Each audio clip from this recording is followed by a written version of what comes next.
Lena didn't go to work the next day.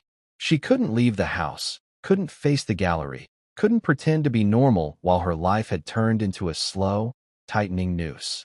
She carried the baby monitor with her like a lifeline, listening for whispers in the static. Every shadow made her flinch. Every passing car sent a bolt of fear down her spine. And always, her eyes returned to the note left at the top of the stairs. Tomorrow night. Now it was today. She spent the afternoon preparing, though she wasn't sure for what. First, she locked every door and window, double-checking them 3 times. Then she searched the house again, crawling under furniture and peering into vents. She found no more notes, no cameras, nothing. By sunset, she had a knife tucked into the waistband of her leggings, and the private investigator, Crain, on speed dial.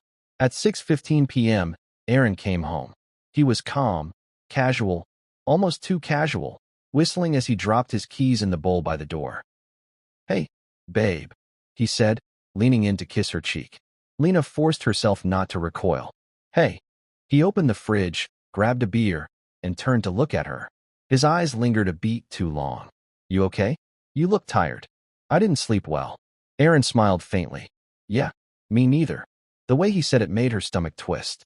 They ate in near silence, the clink of silverware echoing through the kitchen like gunshots. After dinner, Aaron went to his study, closing the door behind him.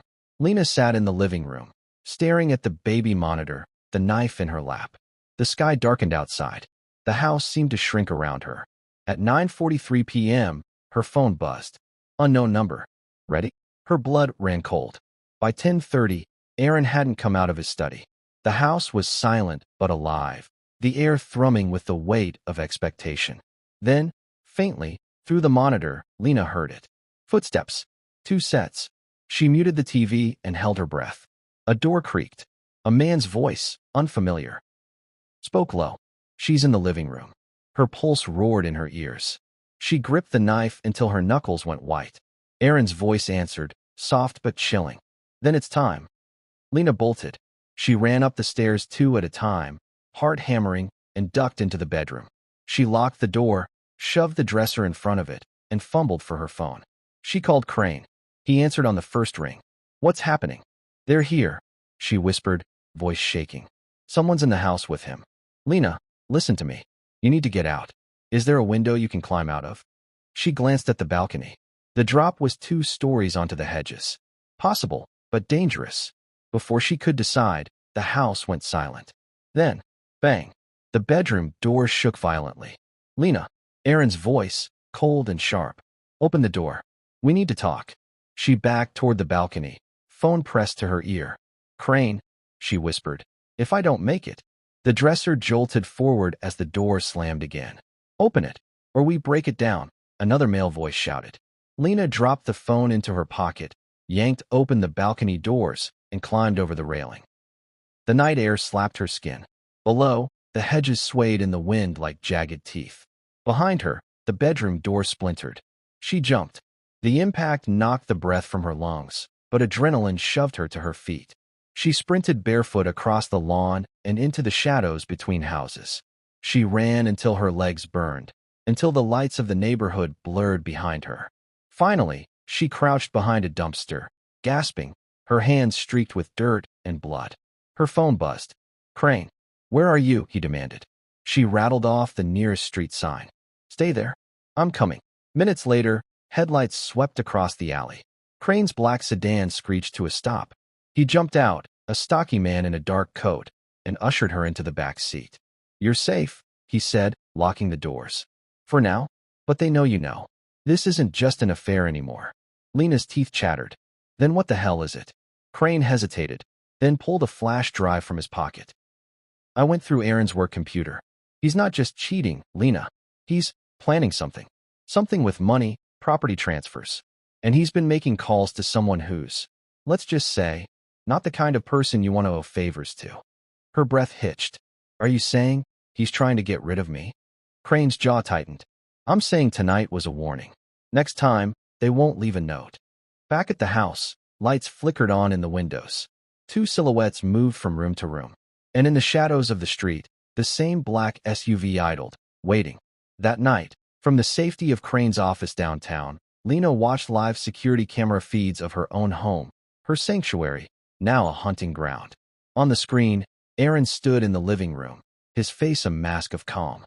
He picked up the baby monitor and spoke into it, his voice echoing in the quiet room.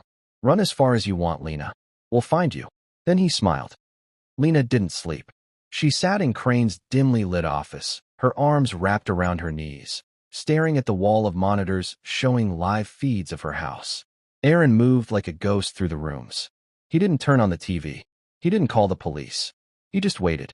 The other man, tall, broad-shouldered, face obscured by a baseball cap, paced by the windows, occasionally glancing outside like a guard. "They're hunting me," Lena whispered, the words tasting like metal on her tongue. Crain handed her a mug of coffee. "They're planning something, that's for damn sure. But they don't know I have you here. That's our edge." Lena stared at the black SUV idling down the block on the security feed. "They'll come looking. Let 'em," Crain said, his voice like gravel. "I've handled worse." By morning, the house went still. Aaron left for work around 7 a.m., casual as ever, slipping behind the wheel of his silver sedan. The other man didn't leave.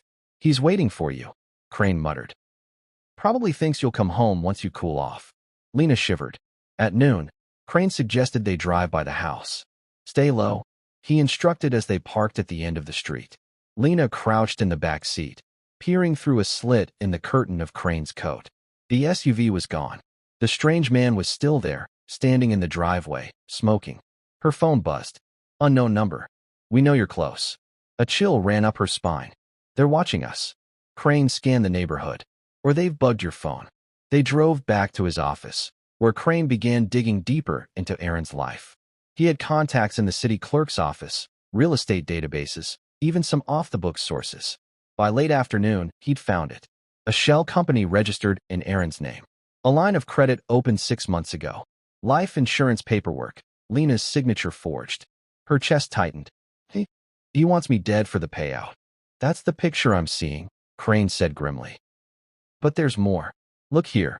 He slid a printed email across the desk. It was from Aaron to someone labeled RM. "Once she's gone, everything transfers clean. No more delays." Lena's vision tunneled. "Who's RM?"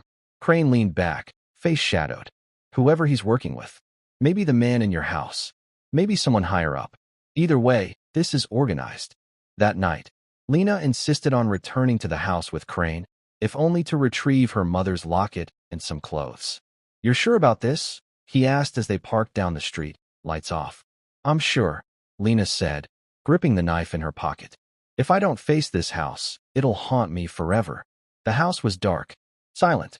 They crept in through the side door, careful not to make a sound. In the living room, the baby monitor sat on the coffee table, still switched on. Lena's heart pounded. Then, from the speaker, a whisper slithered through. "Welcome home." The lights exploded on. Aaron stood at the top of the stairs, smiling. Behind him, 2 men emerged from the shadows. One she recognized as the man in the baseball cap, the other taller, with a face like carved stone. "Lena," Aaron said warmly, "you didn't have to sneak in. This is your house too for now." Crain raised his gun. "Stay where you are." Aaron's smile widened. "You think this is about jealousy? About an affair?" No, this is business. You were always just in the way." The taller man stepped forward. "You should have listened to the notes, Mrs. Hale," he said, voice like gravel sliding over metal.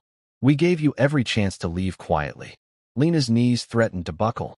Why do this?" Aaron descended the stairs slowly, like a predator closing in. "Because you never listened. I told you not to dig. I told you to trust me. But you had to pry, had to ruin everything. I tried to keep it clean." He gestured to the taller man. "RM doesn't like messes." The realization hit Lena like a knife. RM was real, and he was here. Crain moved to shield her. "We're leaving. Now." Aaron chuckled. "I don't think so. You've seen too much." The taller man reached into his coat. Crain fired. The gunshot thundered through the house, glass shattering as the bullet hit the wall inches from RM's head. Chaos erupted. Aaron dove for cover. RM lunged toward Crain. The man in the baseball cap grabbed Lena's arm. She screamed, twisting free, and bolted for the kitchen. She flung open the back door and sprinted into the yard. The cold air bit her skin, her breath tearing in ragged gasps. Behind her, shouts and footsteps crashed through the night. "Lena!" Aaron roared. She didn't look back. She vaulted the fence, cutting her hands on the wood, and sprinted toward the streetlights. Then, suddenly, a black SUV roared around the corner, headlights blinding. She froze like a deer. The passenger door opened. A familiar voice yelled, "Get in." It was Crain. He'd made it out. She dove into the SUV, and they tore down the street, tires screaming. Behind them, Aaron and RM appeared in the road, growing smaller in the rearview mirror. They didn't stop driving for 10 miles. Finally, at a darkened rest stop, Crain pulled over. His face was pale, sweat slicking his temples. "You see now," he said. "This isn't just betrayal. It's a setup. Your husband didn't just want to replace you. He wanted to erase you." Lena hugged herself, trembling. "What do we do?" Crain glanced at her, then at the highway stretching into darkness. "We disappear before he makes his next move." Back in the shadows of her old street, Aaron watched the taillights fade. RM stepped beside him, calm and cold. "She's gone for now, but she won't get far." Aaron's jaw tightened. "Next time, we don't give her a warning." The motel was barely more than a box of rotting wood off the highway, its buzzing neon sign missing half the letters. Crain parked the SUV in the farthest corner, away from cameras, and killed the engine. "We'll lay low here for a night," he said, scanning the lot. "After that, we move." Constantly. Lena shivered, pulling her coat tighter. "I don't understand. Why didn't he just kill me tonight? Why all the games?" Crane's eyes were sharp but tired. "He wants you scared. Running. When people run, they make mistakes. They sign things they shouldn't. They disappear without anyone asking questions." Lena's stomach twisted. "He wants it to look like I abandoned him." "Exactly. And with the forged documents we found, he could drain your accounts, sell the house, and cash in on the insurance before anyone realized you were gone." She felt cold all over. Aaron wasn't just betraying her. He was erasing her life. That night, she couldn't sleep. Every car that passed made her flinch. Every creak of the motel walls felt like a footstep outside the door. At 2:17 a.m., her phone buzzed on the nightstand. Unknown number. "You can't hide." Lena's blood ran cold. She turned the phone off and slid to the floor, rocking herself silently. By morning, Crain had a plan. "We need evidence. The forged insurance, the shell company, the emails, enough to put Aaron and RM away. Otherwise, they'll keep coming." "You want to break into the house again?" Lena asked, her voice a rasp. Crain shook his head. "No. Too obvious. We hid his office at work. Less personal security, more data." Lena hesitated, then nodded. "Okay, let's finish this." Aaron's office was on the 14th floor of a glass and steel building downtown. They entered just after sunset, dressed like cleaning staff, pushing a cart Crain had borrowed. "Stick to the plan," he whispered. Camera feeds looped for 12 minutes. "Move fast." Lena's heart pounded as they reached the office. Inside, everything was pristine. Aaron's desk gleamed under the city lights. Family photos, her smile frozen in happier times, stared back at her. "Start copying files," Crain said, plugging in a flash drive. Lena's eyes darted to a locked drawer. Something in her gut told her to check. She pried it open with a letter opener. Inside, a manila folder labeled Lena H. Her hands trembled as she opened it. Photos spilled out. Her sleeping. Her walking alone. Her in the shower. She dropped the photos, while rising in her throat. "He's been watching me for months." Crain swore under his breath. "He's building a narrative. Probably to make it look like you were unstable, paranoid, maybe suicidal." Then Lena saw it. A signed form. "Petition for voluntary psychiatric commitment." Her name scrawled at the bottom. Her hands shook. "I never signed this." Crane's face hardened. "He was going to have you declared missing, then unstable. No investigation. No one looking for foul play." Suddenly, the office phone rang. Both froze. The voicemail picked up after 2 rings. Aaron's voice filled the room. "If you're there, Lena, you're already dead." The lights flickered. Then they heard footsteps in the hall. Crain yanked the flash drive from the computer. "Time to go." They slipped into the emergency stairwell as 2 shadows passed the glass office door. Lena clutched the folder to her chest as they ran down the stairs, hearts pounding with every echoing step. They reached the garage level. Just as they stepped into the lot, a black SUV rolled into view. RM was behind the wheel. Aaron sat in the passenger seat, calm as a coiled snake. Run, Crain hissed. They sprinted toward the far exit. Tires screeched behind them. The SUV accelerated, metal and glass glinting under the fluorescence. Lena and Crain dove behind a concrete pillar as the SUV missed them by inches. Aaron's voice boomed, distorted through the garage. You can't run forever, Lena. This ends tonight. Crain pulled his gun. We need to split. He wants you, not me. If I draw them off. No. Lena grabbed his arm. We stick together.